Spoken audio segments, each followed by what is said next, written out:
Hello guys, welcome और welcome back to law storming platform. आज के वीडियो में हम स्टार्ट करेंगे कॉन्ट्रैक्ट ऑफ एजेंसी। एंड अगर अभी तक आपने चैनल को सब्सक्राइब नहीं किया है then please subscribe. Let's start with the video. So section 182 to 238 of Indian contract act deal करता है कॉन्ट्रैक्ट ऑफ एजेंसी से। Now if you take an overview of this chapter which deals with agency some 7 sub parts में divided है।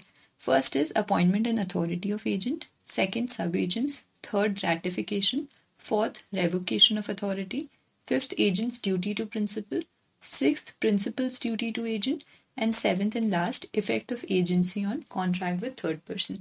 So अब हम हर एक सब part को इंडिविजुअली देखेंगे। Let's start with the first part, that is appointment and authority of agents. So इसमें सबसे पहले section 182 talks about agent and principal.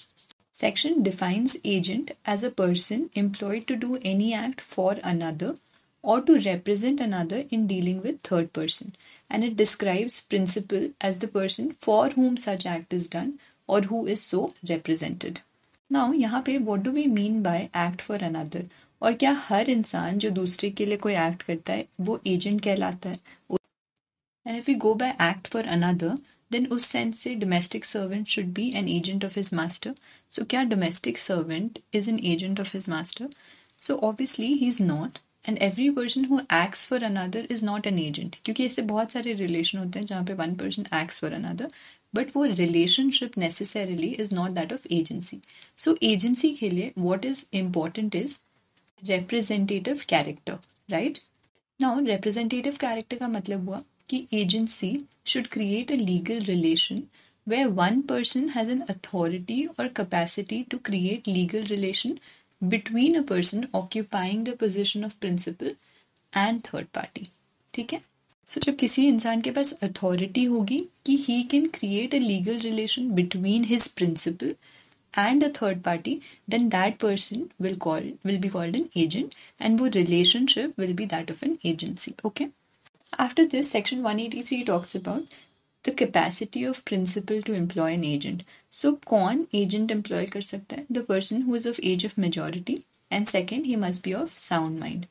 After this, section 184 talks about who may be an agent. So the section says, as between the principal and third person, any person may become an agent, but no person who is not of age of majority and of sound mind can become an agent so as to be responsible to his principal according to the provision in that behalf herein contained.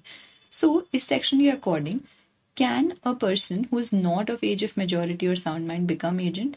So the answer to this question is yes, क्योंकि agency में it is not necessary कि जो agent है he must be competent to contract. If we read the section again, it says any person may become an agent. And ordinarily agency के contract में agent तो liable होता नहीं है personally, the principal is personally liable, right? इसीलिए agent, it's not necessary for agent to be of sound mind और to be major. So even minors can become agent provided वो जो minor agent है वो responsible नहीं होगा to his principal. After this, section 185 simply बोलता है कि consideration is not necessary to create an agency. So agency में consideration की कोई ज़रूरत नहीं होती. After this, 186 says agent की जो authority है वो implied हो सकती है या expressed हो सकती है. And 187 फिर define करता है कि expressed authority क्या है और implied authority क्या है. So an authority is said to be expressed when it is given by words spoken or written. And implied होती है वो authority if it is to be inferred from the circumstances of the case या फिर things spoken or written or the ordinary course of dealing. ठीक है? फिर 188 talks about extent of agent's authority. So an agent having an authority to do an act or to carry on a business has authority to do every lawful thing which is necessary in order to do such act or to carry on such a business. So agent के पास authority है to do every lawful act in order to carry out his act or business. इसके बाद 189 talks about agent's authority in an emergency. So emergency के case में agent has the authority to do all such act for the purpose of protecting his principal from loss as a person of ordinary prudence in his own case under similar circumstances act. Right? इसके बाद section 190 to 195 talks about sub agent. So सबसे पहले section 191 define करता है कि सब agent होता कौन है. ओके, सो जो सब एजेंट होता है he is employed by an agent and therefore वो सब agent acts under the control of the original agent in the business of agency. ठीक है, तो सिंपल वर्ड्स में अगर बोले तो एजेंट का एजेंट इज सब एजेंट। तो this section 190 talks about when agent can not delegate. तो अगर किसी एजेंट ने अंडरटेकिंग ली है एक्सप्रेसली या इम्प्लाइडली कि किसी एक्ट को वो पर्सनली परफॉर्म करेगा, तो उस केस में वो फिर किसी और को एम्प्लॉय नहीं कर सकता उस एक्ट को परफॉर्म करने के लिए, unless by the ordinary custom of trade a sub agent में और from the nature of agency a sub agent must be employed. इसके बाद section 192 talks about representation of principal by sub agent properly appointed.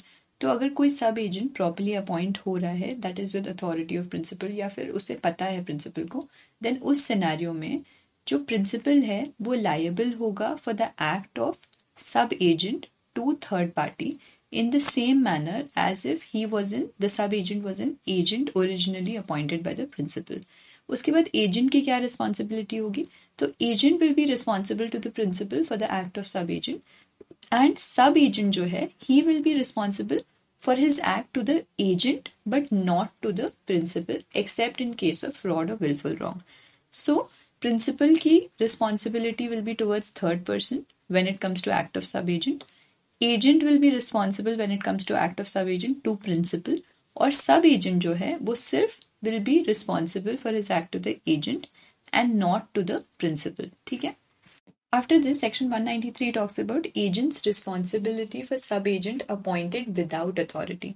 So where an agent without having authority to do so has appointed a person to be a sub-agent, उस case में the agent stand towards such person in the relation of a principal to an agent and is responsible for his act both to the principal and to third person. And the principal is not represented by or responsible for the act of the person so employed, nor is that person responsible to the principal. ठीक है, इस section के according अगर कोई agent बिना authority के किसी सब एजेंट को अपॉइंट करता है देन उस केस में वो agent will be the principal of the sub agent. ठीक है, and agent will be responsible for the act of sub agent both to the principal and third person. लेकिन जो प्रिंसिपल है वो ना ही सब एजेंट के एक्ट के लिए रिस्पॉन्सिबल होगा, ना ही सब एजेंट रिस्पॉन्सिबल होगा अपने किसी एक्ट के लिए to the principal. After this, section 194 talks about relation between principal and person duly appointed by agent to act in business of agency. So where an agent holding an express or implied authority to name another person to act for principal in the business of agency has named another person accordingly, such person is not a sub-agent but an agent of the principal for such part of the business of agency as is entrusted to him. So इस section के according अगर principal ने agent को बोला या impliedly या expressly कि तुम्हारी नज़र में कोई है जो इस एक्ट को परफॉर्म कर सकता है and agent names a person using his due diligence, then उस केस में वो जो पर्सन अपॉइंट हो रहा है he will not be called the sub agent but agent of the principal. ठीक है, after this 195 says that agent's duty in naming such person. So in selecting such agent for his principal, an agent is bound to exercise the same amount of discretion as a man of ordinary prudence would exercise in his own case. और अगर उसने ये due diligence दिखाया है then the agent is not responsible to the principal for the act और negligence of the agent so selected. ठीक है, इसके बाद section 196 to 200 deals with ratification. 196 बोलता है right of person as to acts done for him without his authority and what is the effect of ratification. So where acts are done by one person on behalf of another but without his knowledge or authority, तो फिर बाद में that person may elect to ratify or disown such act. ठीक है, and if he ratifies them the same effect will follow as if they had been performed by his authority. तो जहाँ पे एक इंसान किसी और के बिहाफ पे एक्ट करता है पर बिना उसके नॉलेज या अथॉरिटी के, देन दैट पर्सन जिसके बिहाफ पे कोई एक्ट किया गया है वो बाद में इलेक्ट कर सकता है टू रैटिफाई द एक्ट। ठीक है, या फिर वो डिसोन कर सकता है एक्ट को। लेकिन अगर वो एक्ट को रैटिफाई करता है देन उसका इफेक्ट क्या होगा, एज इफ उसी ने ऑथराइज किया था the performance of such an act and इसीलिए ही विल बी रिस्पॉन्सिबल और लायबल फॉर दैट एक्ट। इसके बाद section 197 says ratification may be expressed or implied. So ratification expressly भी किया जा सकता है या impliedly भी। Let's look at an example. A without authority buys goods for B. Afterward, B sells them to C on his own account. So यहाँ पे जो B का conduct है, because he sold the good on his own account, it implies a ratification of the purchase made for him by A.